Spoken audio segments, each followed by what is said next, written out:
Fala, minha galera, tudo bem? Aqui o professor Évio, mais uma vez, trazendo conteúdo geográfico para você.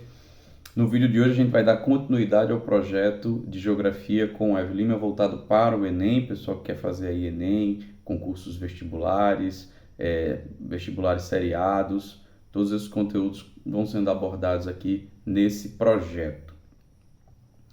Na aulinha de hoje a gente vai trabalhar sobre a formação da ciência geográfica, isso mesmo, a geografia enquanto ciência, como formou-se, como se consolidou, como se desenvolveu, os grandes expoentes, os nomes principais, todos esses temas vão ser tratados aqui e agora.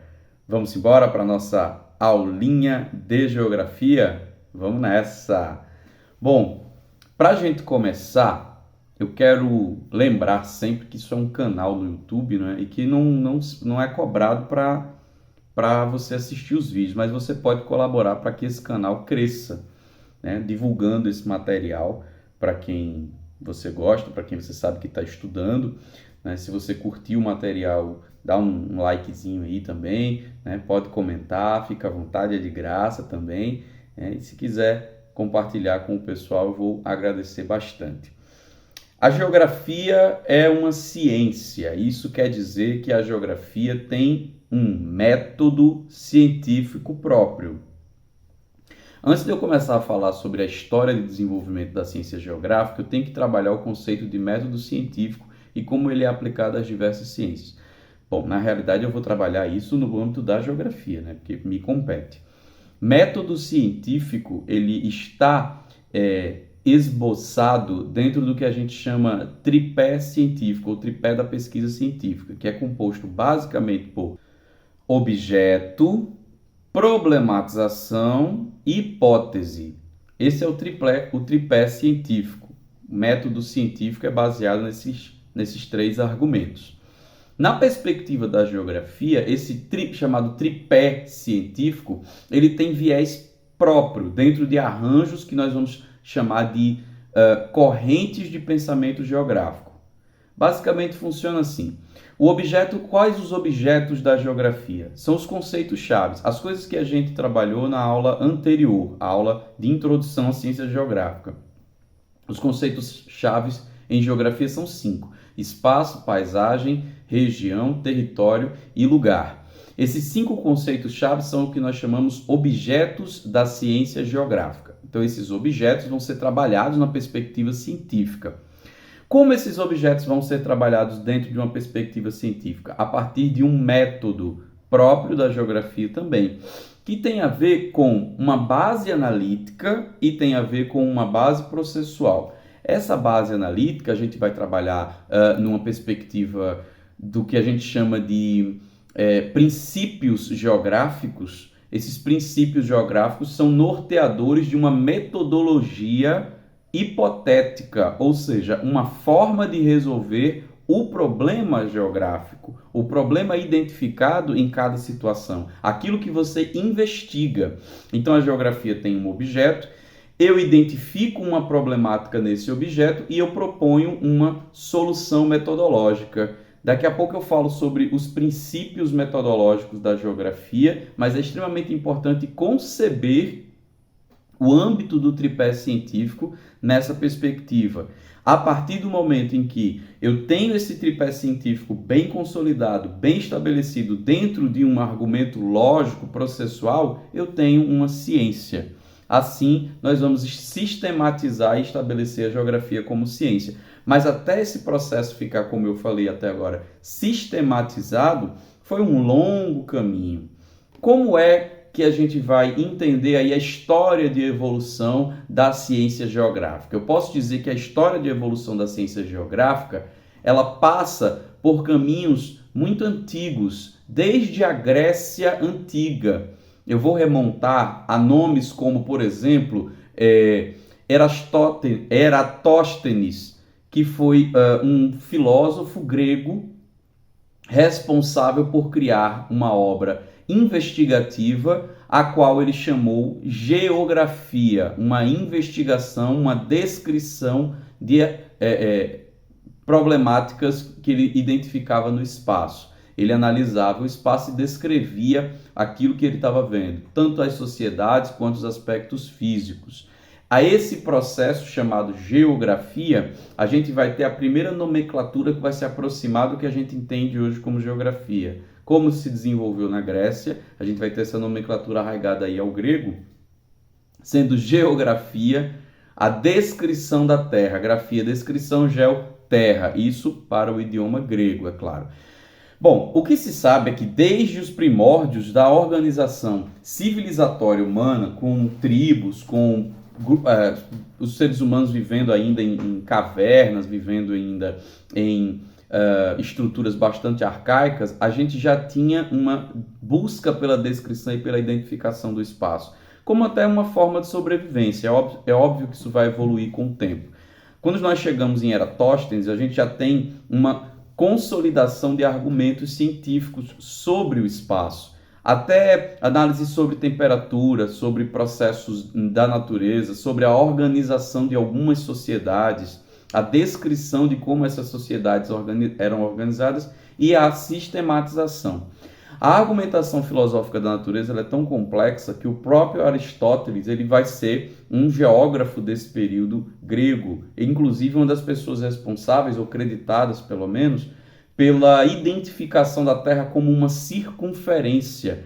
Perceba a influência da filosofia. A filosofia é o berço das ciências ocidentais. E mesmo quando a geografia se chamava história natural ou filosofia natural, nós tínhamos a análise filosófica por trás da argumentação teórica, né? Isso, claro, partindo do ponto de vista da pessoa que fazia a investigação. Então era tudo muito descritivo. Esse processo descritivo ele vai evoluir ao longo do tempo, criando uma cadeia de conhecimento que nós chamamos posteriormente de naturalismo. O naturalismo vai culminar aí no século XVII para XVIII, com nomes que vão desde a Europa medieval, renascentista, até a China, a Arábia. A expansão dos impérios, inclusive, foi um elemento muito importante para o desenvolvimento geográfico. Passado o tempo, passada aí a expansão comercial que nós vamos ter com o período das navegações, vai ser desenvolvida no âmbito dessa descrição espacial do planeta Terra, uma ciência fundamental que vai servir de suporte, praticamente um alicerce para a geografia moderna, que é a cartografia. Cartografia é a ciência responsável por investigar a formação de cartas cartográficas, por produtos cartográficos, o desenvolvimento de mapas. A evolução das técnicas, bem como das ferramentas que vão ser aplicadas ao estudo da cartografia, ela caminhou lado a lado com o desenvolvimento geográfico, chegando aí na transição do século XVIII para XIX, que culminou com o florescimento da geografia enquanto uma ciência propriamente dita. Nesse contexto, entre os séculos 18 e 19, nós vamos ter nomes importantíssimos da filosofia que ainda promovem grandes atribuições à geografia, como o Immanuel Kant. Provavelmente, Immanuel Kant foi o maior filósofo da modernidade, um grande influenciador do mundo ocidental no século 19 e 20. Muitos acreditam o Immanuel Kant como o grande filósofo depois de Sócrates, né, no mundo ocidental. Para muitas pessoas foi o Immanuel Kant. E essa filosofia do Kant esteve associada não apenas ao âmbito humano, mas também ao âmbito natural, no desenvolvimento de uma série de conceitos geográficos. O próprio Kant lecionou geografia no liceu, antes de vir a se tornar professor de cátedra filosófica, de fato, lá em Kaliningrado, onde ele viveu. E os estudos e as análises que o Kant promoveu sobre o espaço levaram à concepção, ou permitiram a concepção de grandes naturalistas do século XVIII e XIX trabalharem a descrição e a comparação e desenvolverem métodos de análise.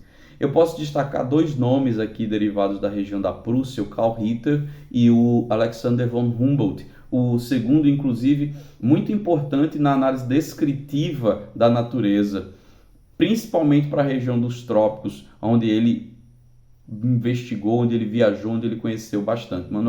O Alexander von Humboldt, inclusive, veio ao Brasil, né? Visitou a América do Sul, promoveu uma série de descrições. Eu tenho aqui um livro na minha biblioteca chamado Quadros de Natureza. Tem um dos volumes desse Quadros de Natureza. Está ali em cima, não vou pegar agora, não, está difícil de alcançar. É um livro interessantíssimo, onde ele faz uma relação analítica entre espaços de diferentes lugares, mas que possuem características climáticas muito semelhantes. A isso também nós vamos ter outros geógrafos de diversos lugares do mundo promovendo a análise derivada dessa comparação. E com isso a gente já vai ter um dos grandes métodos da geografia sendo desenvolvido nesse contexto, mas ainda não vou para esse princípio geográfico, não. O fato é que no século XIX nós vamos ter a sistematização de uma ciência geográfica, ou seja, a consolidação do método científico aplicado a esse conjunto de saberes que nós chamamos de geografia, efetivamente no século XIX. E uma das pessoas mais importantes dentro desse contexto vai estar associada à escola alemã, foi o Friedrich Hatzel. Friedrich Hatzel, ele promoveu a análise do espaço na perspectiva das relações de poder, ou seja, ele constituiu a noção de território como um viés do pensamento geográfico e relacionou os arranjos de desenvolvimento socioeconômico e político, bem como cultural, intrinsecamente associados à característica natural do espaço em que uma determinada sociedade ocupava. Em outras palavras, ele analisou a natureza muito próximo daquele materialismo histórico que a gente vai ter no Karl Marx. É óbvio, é importante dissociar politicamente os dois, porque eles acabavam tendo uma perspectiva filosófica e acadêmica sobre a política bastante distinta. Mas dentro da perspectiva filosófica de reflexão sobre a relação sociedade-natureza, o Karl Marx e o Friedrich Hatzel, eles têm uma certa similaridade, logo alemães por sinal. E então essa escola alemã ela ficou conhecida como determinismo. O determinismo nós podemos chamá-lo de primeira corrente geográfica, primeira corrente de pensamento geográfico. Essas correntes de pensamento geográfico, elas são basicamente condutas metodológicas, são linhas de pensamento metodológico muito próximo, de análise geográfica muito próximas, que criam uma cadeia de saberes muito próxima. Então, quando você desenvolve a sua pesquisa, sua análise dentro de uma rede de influências que é similar, nós afirmamos que você desenvolveu dentro de uma determinada escola de pensamento, né? Essa escola de pensamento filosófico vai ser atribuída a uma série de ciências ao redor do mundo e ao longo do tempo. Na geografia, a primeira grande escola de pensamento geográfico foi o determinismo, encabeçada aí pelo Friedrich Hatzel. O determinismo vai receber uma crítica muito contundente da escola francesa. O nome expoente dessa crítica é o Paul Vidal de Lablache. Inclusive, Paul Vidal de Lablache foi aluno do Friedrich Hatzel, né? Não foi assim um dos seus grandes pupilos, mas recebeu instrução do próprio Hatzel.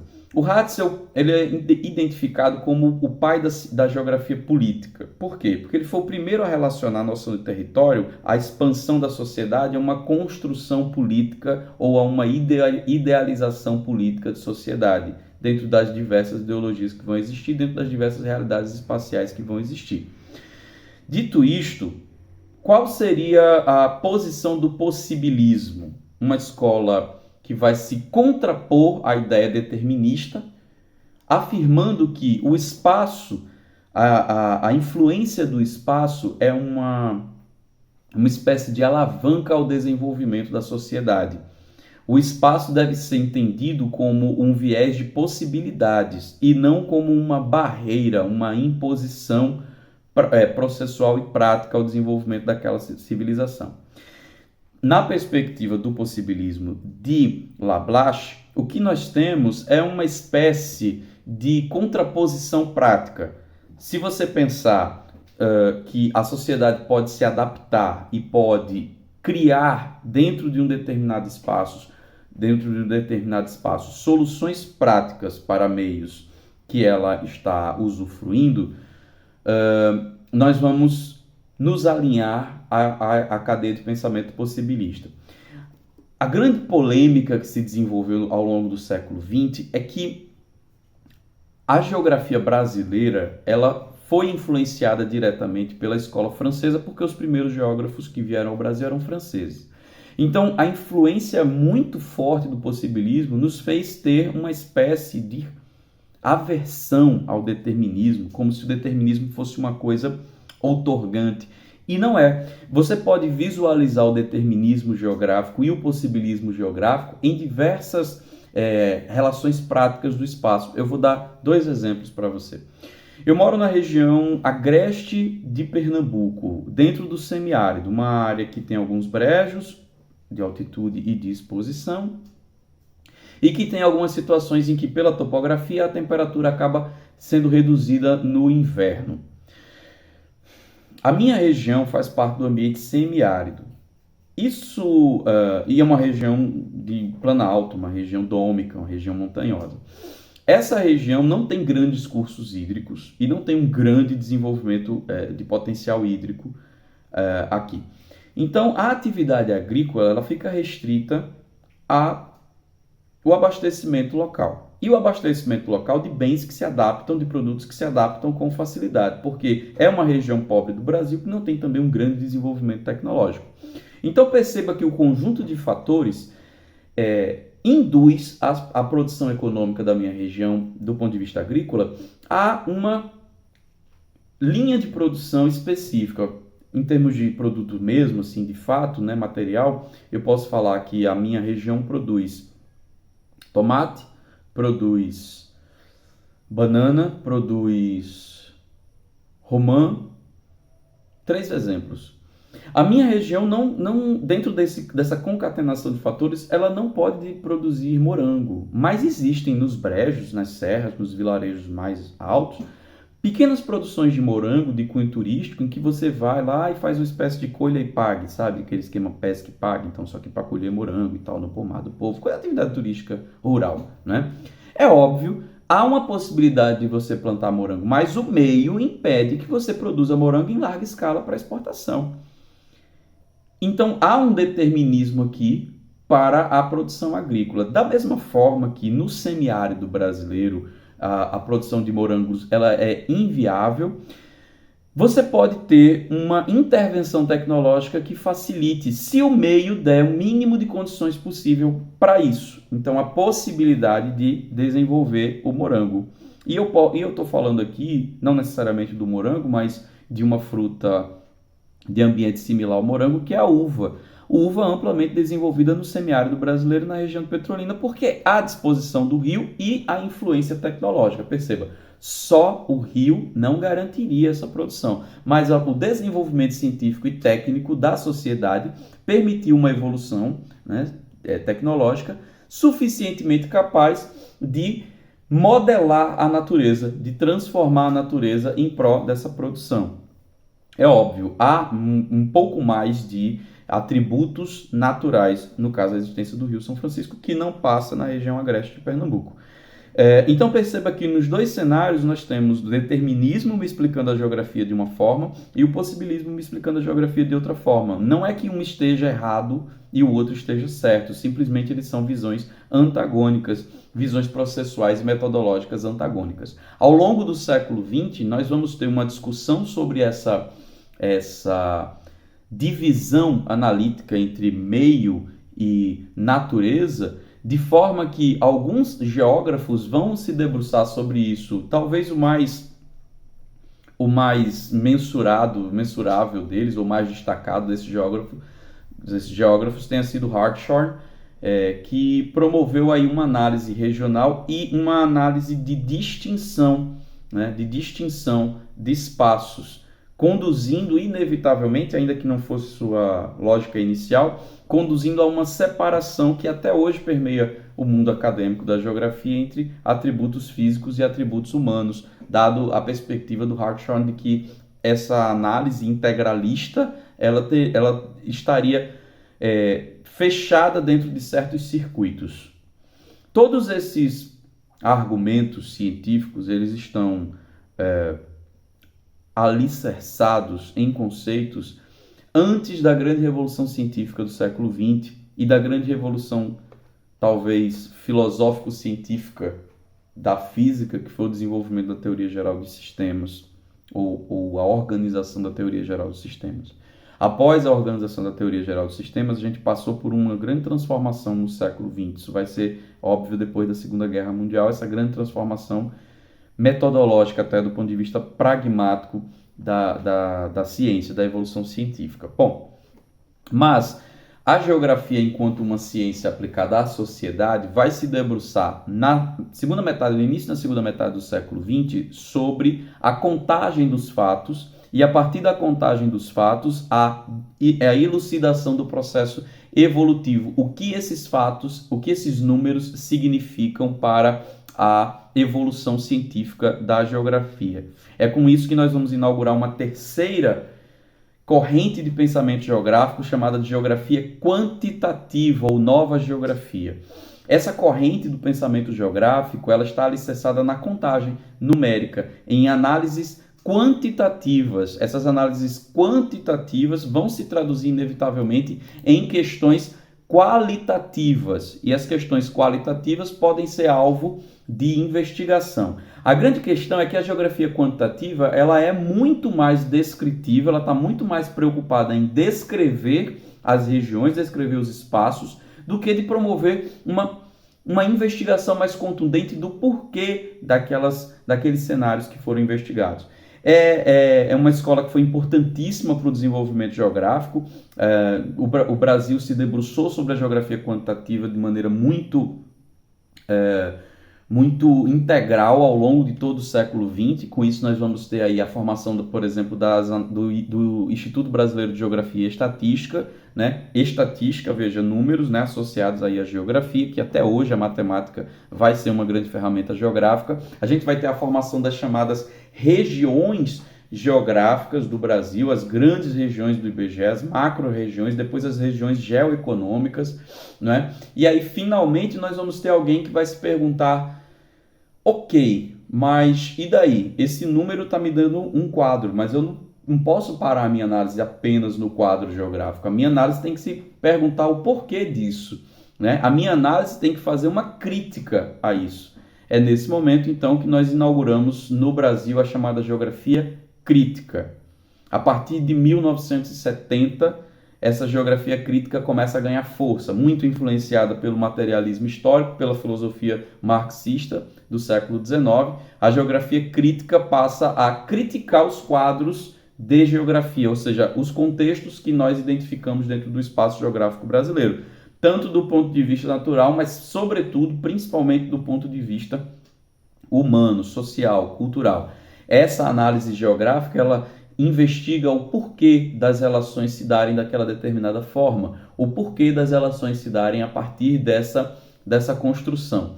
Eu vou dar um exemplo de como funcionaria a geografia crítica. Imagine que a cidade de Recife, uma capital de estado no nordeste do Brasil, possui aí um certo contingente populacional, em torno de 1,5 milhão de habitantes, e um certo contingente de moradores em situação de rua, inclusive com o uso identificado aí a dependência química, principalmente do crack, a Cracolândia, né? Então, esse contexto, ele é totalmente antagônico ao contexto de uma cidade, eu vou pensar aqui numa cidade no norte da Europa, em Oslo, por exemplo, no norte da Europa, há um contexto totalmente diferente em relação a pessoas em situação de vulnerabilidade social e a dependência química, principalmente pelo crack. É totalmente diferente da situação vivenciada em Recife. Ok, a geografia quantitativa pararia aí. Ela para na identificação desses dois espaços distintos, ela classificaria no máximo. A geografia crítica dá um passo além e ela pergunta por quê? Por que são diferentes? Qual foi a construção histórica, olha aí o materialismo histórico, qual foi a construção histórica que fez com que essas duas cidades apresentassem esse quadro diferenciado? Então a geografia crítica, podemos dizer assim, que é o passo além. Ela vai aonde a geografia quantitativa não foi. Também não estamos colocando aqui na escala de uma ser melhor que a outra. Vamos tentar sair dessa nossa dualidade cristã, né, do ponto de vista filosófico, coloca sempre o bem e o mal, o ruim, o bom, o certo, o errado. Dentro do ponto de vista científico, isso não existe. Existe apenas uma escola que algumas pessoas preferem metodologicamente desenvolver e outra tradição filosófica que outras pessoas preferem metodologicamente aplicar. Então, basicamente é isso. A geografia crítica ela dá esse passo além, a partir do dado que foi identificado na geografia quantitativa, e pergunta por quê? Porque eu tenho esses três cenários distintos. Finalmente, a evolução filosófica nos leva à ideia de que o objeto em si, mesmo sendo único, se apresenta de forma diferente, porque o fenômeno é manifesto a partir da minha visão. E se o fenômeno é manifesto a partir da minha visão, o meu entendimento a priori vai repercutir na forma como eu entendo aquele fenômeno. Vamos com calma. O que é que eu estou querendo dizer aqui? Eu estou querendo dizer que duas pessoas observando o mesmo processo podem dar descrições diferentes sobre aquele processo, porque o fenômeno, ou seja, a forma como aquele processo se desenvolve para aquela pessoa é individual, já que cada pessoa tem um conhecimento a priori. Eu tenho uma noção do que é escorregar, que é diferente da sua noção de escorregar. Imagine que o que eu entendo como escorregar, você entenda como tropeçar. Nós vemos uma pessoa na rua que passa por um acidente como esse. No meu ponto de vista, ela escorregou. No seu ponto de vista, ela tropeçou. Foi o mesmo objeto, mas o fenômeno desse objeto se revelou de forma distinta para dois observadores diferentes, porque cada observador tinha um conhecimento a priori daquele objeto. Eu via uma pessoa sofrer aquele tipo de acidente e diria, ela tropeçou. Você veria a pessoa sofrer aquele tipo de acidente e diria, ela escorregou. Então nós temos de certa forma, uma deturpação, uma modificação da análise ou uma influência sobre o objeto analisado a partir da nossa visão, do nosso conhecimento a priori. Daí surge o conceito de geografia cultural fenomenológica. É aquela geografia que vai se desenvolver a partir de uma base fenomenológica, como o próprio nome diz, sobre influência de filósofos como Heidegger, humanistas, em que a visão e o conhecimento a priori do indivíduo, resgatando Kant, vão influenciar diretamente a forma como a análise é feita sobre aquele determinado fenômeno. É uma escola bem recente, né, praticamente derivada da globalização, onde nós passamos a ter um contexto geopolítico esmagador, né, onde a globalização invade, toma todas as relações, né, e essas relações, mesmo dentro de um contexto único, elas vão se processar com fragmentos individuais que vão criando contextos também individuais, e dentro dessa teia de complexidade a gente vai ter o desenvolvimento de uma série de fenômenos e de processos geográficos que vão ser analisados na perspectiva da fenomenologia, na perspectiva da individualidade do indivíduo como agente pensante. Beleza? Mas trazendo aqui para o âmbito processual, eu vou entender a geografia como uma ciência que tem métodos analíticos dentro de um princípio lógico. Todos esses métodos analíticos, eles são anteriores à teoria geral do sistema. Então, hoje, analisa-se a geografia numa perspectiva holística. Qual é o método hoje central da geografia? O método sistêmico, holístico. O todo é maior do que a soma das partes. Então, analisa-se sistematicamente os fenômenos porque eles estão estabelecendo relação. Mas você vai ver, com a breve apresentação que eu vou fazer agora, que essa visão de relação, de comparação, ela já vem de princípios analíticos anteriores. Só que princípios analíticos que não ainda tinham o conceito de sistema como uma realidade processual e metodológica. E aqui nós vamos ter 5 princípios clássicos pré-sistêmicos da geografia. Quais seriam eles? O princípio da extensão, desenvolvido pelo Friedrich Ratzel, onde ele vai analisar as relações entre sociedade e natureza dentro de um território, relação de poder, né, dentro do espaço que lhes compete, a natureza como uma espécie de estoque de recursos e a sociedade como possibilidade de ocupação e de usufruir esse estoque de recursos. Esse é o princípio da extensão que foi estabelecido por Friedrich Ratzel. Nós vamos ter o princípio da analogia, o próprio nome diz, também é chamado de princípio da geografia geral, onde o Karl Ritter ele vai dizer que todo fenômeno geográfico ele tem a possibilidade de ser comparado. Então eu vou analisar comparativamente as temperaturas de determinados lugares e vou descrever fenômenos térmicos diferentes para esses dois lugares. O princípio da analogia também é chamado de princípio da comparação, digamos assim.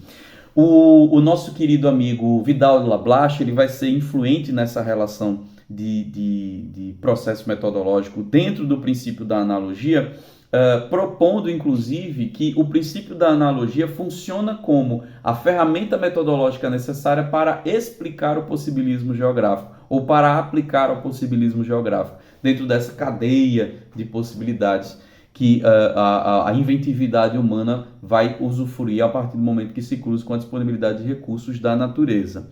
Continuando aqui, a gente vai ter o princípio da causalidade. Causalidade é um princípio desenvolvido pelo Alexander von Humboldt. Humboldt, alemão naturalista, descritivo, analisou que o que existe na natureza existe porque alguma coisa anterior o criou. Muito próximo daquele conceito de paisagem que vai ser desenvolvido ao longo do século XX, a paisagem como herança, né? Então a causalidade me diz que as coisas que existem agora existem porque houve anteriormente um conjunto de causas que criou essas consequências. É óbvio que a gente tem que pegar o contexto histórico no momento em que o Humboldt se desenvolve a sua perspectiva filosófica, ou metodológica, ou analítica, ou como quiser chamar, nós estamos vivenciando a efervescência da teoria da evolução, das teorias evolutivas. Essas teorias evolutivas elas vão permear toda a ciência natural, todo o antigo naturalismo que vai se debruçar sobre geografia e biologia posteriormente e sobre as subciências, digamos assim, né, ciências que vão estar relacionadas no escopo da biologia e da geografia. Então, o princípio da causalidade já busca uma explicação do que foi que criou esse contexto, né? Existe uma montanha aqui porque, é óbvio, nós estamos falando do século XIX, ainda não se tinha a ideia de placa tectônica, de movimentação tectônica, mas se tinha a ideia de que a chuva promovia a erosão criava um pacote sedimentar, e esse pacote sedimentar facilitava a agricultura. Era melhor de produzir do que o ambiente rochoso, o ambiente inclinado, o ambiente onde o solo não era muito profundo nem muito rico. Então, há uma relação já de investigação dentro do princípio da causalidade, que foi promovido aí pelo Alexander von Humboldt. Finalmente, a gente vai se debruçar sobre o princípio os princípios um pouco mais filosóficos e até por isso mesmo um pouco mais próximos da teoria geral dos sistemas. O princípio da atividade, que foi desenvolvido aí pelo Jean Brunier, isso já na transição entre o século XIX e o século XX, onde ele vai dizer que o fenômeno geográfico ele é um fenômeno dinâmico, ele é um fenômeno que está em movimento, está em alcance espacial e temporal. Então ele pode ser analisado a partir dessas relações de alcance espacial e temporal. É uma das bases, por exemplo, para nós investigarmos a ideia de impacto ambiental. Se a gente for levar em consideração que toda ação tem uma série de consequências possíveis, o impacto ambiental investigativo seria aquele em que o lastro espacial e ou temporal dessa consequência afeta de alguma forma a sociedade ou o meio que ela está vivendo. Então, o princípio da atividade permite que eu faça uma análise, por exemplo, de impacto ambiental. E aí o princípio da conexidade, ou o princípio da interação, também desenvolvido pelo Jean Brunier, ele vai dizer,